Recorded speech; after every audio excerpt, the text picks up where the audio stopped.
Hey, yo yo yo, salut les turfeuses, salut les turfeurs, bienvenue pour un nouveau pronostic de Benoît Requin. Ok, place au pronostic du quintet du mardi, 14 mai, direction Saint-Cloud pour le prix des Coteaux de la Seine. Plat, 1600 mètres, 16 partants, réunion 1, course 1, indice de confiance 1 sur 5.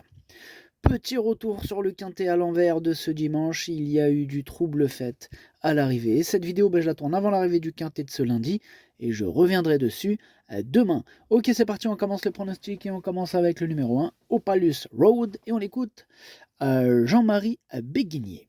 Opalus Road a effectué une bonne rentrée dans le prix Teddy. Le terrain ne lui a pas convenu ce jour-là, ce qui fait que le cheval a été un peu éprouvé après la course. Bon, on lui a laissé le temps de récupérer, il est bien, fait preuve de régularité et mériterait de trouver son jour à ce niveau. Ah, il fait plaisir ce numéro 1, c'est vraiment un vrai modèle de régularité, comme l'a souligné Jean-Marie Béguinier. Ce numéro 1, c'est tout simplement mon préféré. Il tourne autour du pot en espérant qu'il nous décroche ce quintet ce mardi. On passe au numéro 2, Célestin, et on écoute Joao Pedro Macedo da Costa Oliveira. Hello, ciao, Joao Pedro Macedo da Costa Oliveira. Il est avec nous aujourd'hui et on vous écoute, monsieur Oliveira. Si, ciao. Célestin, il va courir de manière rapprochée, mais il aimait parler bien le matin. Le matin, il est très très bien. Et après l'avoir réclamé, il a eu quelques petits soucis et on a donc dû le laisser tranquille. On l'a laissé tranquille. Et il avait donc besoin de courir dernièrement. Cette course lui a fait du bien. Et il devrait courir un progrès mardi, même s'il n'est pas encore à 100%. Il n'est pas encore à 100%, alors vous nous dites Joao Pedro. Ah non, il n'est pas encore à 100%, mais on attend des progrès. Ok, très bien. Merci Joao Pedro Macedo da Costa Oliveira. Alors, ce numéro 2, pour ma part, je ne l'ai pas retenu. Donc, on passe au numéro 3, Petit Pedro, et on écoute Joël Bouanard. Petit Pedro, il est supérieur à Zaya de la Plata. Bon, maintenant, Petit Pedro, il va effectuer une grosse rentrée. Ouais. Le problème, c'est que Petit Pedro, il a eu des petits soucis de santé, là. Et Petit Pedro, là, il risque d'avoir besoin de cette course, t'as capté? Ouais, ok, j'ai capté. Alors, il risque d'avoir, il n'a pas dit il va avoir besoin de cette course, il y a une nuance. Attention, faire attention à ce genre de nuance. J'apporte particulièrement de l'importance à ce genre de nuance. C'est pas la première fois qu'on se fait rouler dans la farine par quelques entraîneurs. Donc voilà, là il a utilisé une nuance qui alerte tous les petits boutons. Ça clignote en rouge de partout. Bah oui, il a dit il risque d'avoir. Il n'a pas dit il va avoir besoin de cette course. Moi je me dis que déjà il me plaît ce numéro 3, mais là il me plaît encore plus. On va me dire, mais il est cinglé celui-là. Non, non, non. Il peut terminer à l'arrivée. En tout cas, je le pense, je le garde, mais en toute fin de combinaison. On passe au numéro 4, Bossio. Et on n'aura pas les commentaires de l'entraîneur. C'est Nicolas Perret qui est parti pêcher avec Stéphane Serulis. Attention, ils sont bien accompagnés. Ils ont carrément suivi le capitaine. Aujourd'hui, il y a Captain Jan Barbro évidemment. Il les a invités sur son gros bateau de pirate. Là, c'est la fête au village. La fête dans le bateau plutôt. Enfin bref, ce numéro 4, lui aussi me plaît bien, mais je l'ai gardé pas aux avant-postes. Allez, on va être honnête. Pour tout vous dire, je l'ai mis 6ème. On passe au numéro 5, Quartz du Houlet. Vous connaissez celui-là, Quartz du Houlet? Ben oui. Quartz du Houlet, c'est un monsieur Barbero celui-là, c'est un Captain Barbero. Voilà, donc on n'aura toujours pas les commentaires de l'entraîneur. Et oui, c'est Captain Jan Barbero qui nous présente Quartz du Houlet. Donc la moitié de son temps, il est soit sur un bateau, soit il présente des chevaux. Voilà. On peut le croiser sur les hippodromes. C'est Captain Jan Barbero. Enfin bref, moi ce numéro 5, lui aussi je l'ai gardé et je l'ai mis 5ème. On passe au numéro 6, c'est Zaya de la Plata. Zaya de la Plata, et on écoute Joël Bouanard. Encore Joël Bouanard, qui nous a présenté tout à l'heure le numéro 3, Petit Pedro, et qui nous présente maintenant Zaya de la Plata. Par contre, écoute Joël Bouanard. Zaya de la Plata, elle est encore prise beaucoup trop en valeur. Cela a pris du temps pour qu'elle descende un peu. Bah, dernièrement, avec une valeur un peu revue à la baisse, bah, Zaya de la Plata, bah, elle a terminé deuxième quand même, hein. Bon, dans un tout petit lot, hein, cependant, hein, ouais, c'était pas un quintet non plus, hein, c'était un petit lot. Alors là, j'ai pas trop le choix des engagements avec Zaya de la Plata, là. Il faut donc courir bah, ce genre d'épreuve, hein, mais sinon, physiquement, elle est bien, hein, ouais. Ok, bah merci Joël Boinard. En tout cas, moi, ce numéro 6, je ne l'ai pas retenu. On passe au numéro 7, c'est Tumblr, hein, on écoute Nicolas Collery. Tumblr voit sa valeur revue à la baisse, hein. Bon, la dernière fois, il n'y a pas d'excuse, on l'a juste monté différemment. On va le monter pour lui, cette fois, il faut le reprendre. Vous avez entendu Nicolas, il a dit il faut le reprendre, hein. C'est un ordre. Donc voilà. Après, les militaires vont se plier aux ordres. Ceux qui sont moins militaires, plus pacifistes, auront le choix de faire ce qu'ils veulent. En tout cas, moi, ce numéro 7, je ne l'ai pas retenu.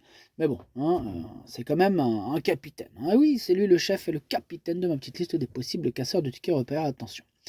On enchaîne avec le numéro 8, Simply Striking. On écoute Maurizio Delcher Sanchez.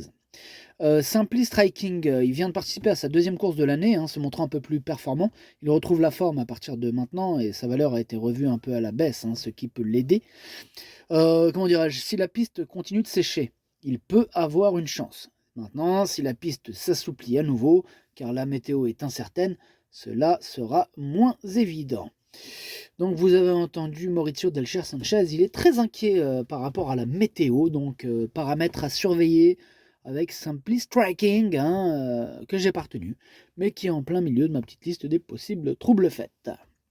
On passe au numéro 9, Schilding, et on écoute Stéphane Labatte. Schilding vient d'effectuer une bonne rentrée et Schilding avec sa valeur, on est obligé de se retrouver dans un quintet. Voilà. Bon, maintenant Schilding il est monté en condition, hein, souvent bien couru Saint-Cloud. Et il est vrai qu'auparavant, Schilding il affectionnait les pistes très souples ou lourdes, hein, ce qui n'est plus le cas maintenant.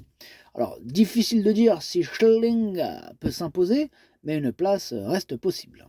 Une place reste possible, nous dit Stéphane Labatte avec Schilding, le numéro 9 que je n'ai pas retenu. On passe au numéro 10, Star Rock, et on écoute Michael Delzangle. Star Rock, il a été un peu malheureux dernièrement, mais bon, il n'a jamais vraiment été dans le coup non plus, hein. C'est une course à oublier, hein. Nous oublions tout ça.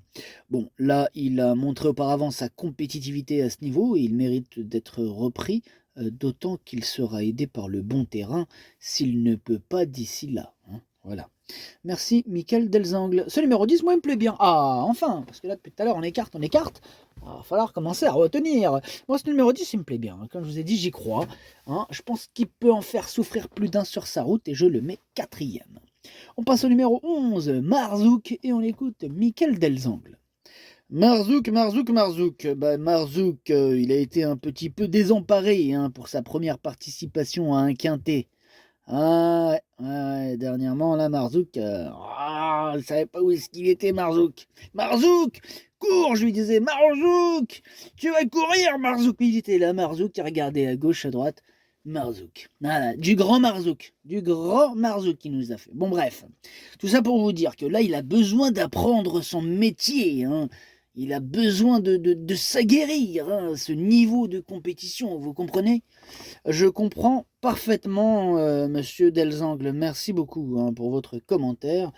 Merci beaucoup. En tout cas, moi, ce numéro 11, Marzouk, je ne l'ai pas retenu. Par contre, il est quand même à l'arrière, hein, de ma petite liste des possibles troubles faits et nous allons lui accorder une note de méfiance.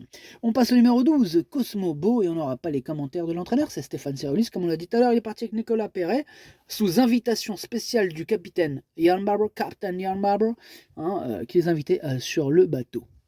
Bah, amusez-vous bien, tous les trois, bande de chenapans, là, les pirates 2024, les pirates 2.0, les pirates du PMU, c'est eux. Ah ouais. Ils piratent... on ne sait pas ce qu'ils piratent, hein. Ils piratent peut-être... allez, je vous laisse deviner. Bref, ce numéro 12 fait partie de mes préférés, j'y crois dur comme fer, je le mets 2e, je pense qu'il peut tout péter. On passe au numéro 13, Moutarde, et on écoute Xavier Blanchet. Moutarde n'a jamais pu s'exprimer dans la phase finale lors de sa dernière sortie.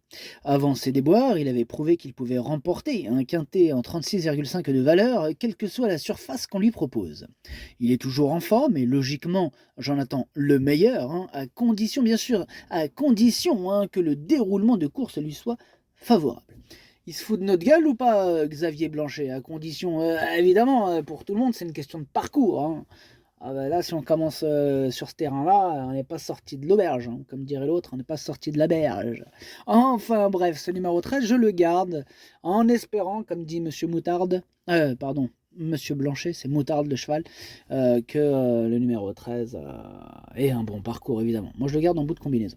On passe au numéro 14, c'est Ashik Tash, et on écoute Yoann Bonnefoy. Ashik-Tash n'est pas le plus régulier. Bon, maintenant, il n'a plus à prouver sa compétitivité à cette valeur. Il fait partie de ces chevaux qui sont capables de fournir leur valeur dans les handicaps normaux. Mais dans les quintets, c'est plus dur de confirmer. Alors à cette valeur, sa marge est minime, mais une place n'est pas à exclure. Ah, il est ouvert ce quintet. Il prend la tête, ce numéro 14. C'est lui mon gros regret. C'est lui mon cheval de complément en cas de non partant. Attention, possible cassage en vue. On enchaîne avec le numéro 15, Pandia Selene, et on écoute Henri-Alex Pantal. Pandia Selene est assez régulière, faisant généralement toutes ses courses. Elle est en forme et évoluera sur sa distance. Alors, ce numéro 15, sachez qu'il fait partie de mes préférés. J'y crois, je pense qu'il peut faire très mal. Je le mets 3e. Et on termine avec le numéro 16, Famoso, et on écoute Christophe Potier. Famoso revient au mieux et est prêt à tenter sa chance dans un quintet, car suite à la pénalité, on n'a plus le choix. Bon. Il possède son petit caractère, certes, mais il demeure irréprochable. Il partira avec ma confiance.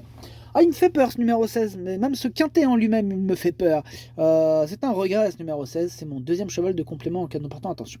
Le pronostic, ça donne As, 12, à 15, à 10, 5, 4, 13, 3. Merci d'avoir suivi cette vidéo. N'hésitez pas à mettre un pouce bleu si la vidéo vous a plu. Pour accéder à tous mes tickets pour la course du quintet, rendez-vous directement en description de la vidéo.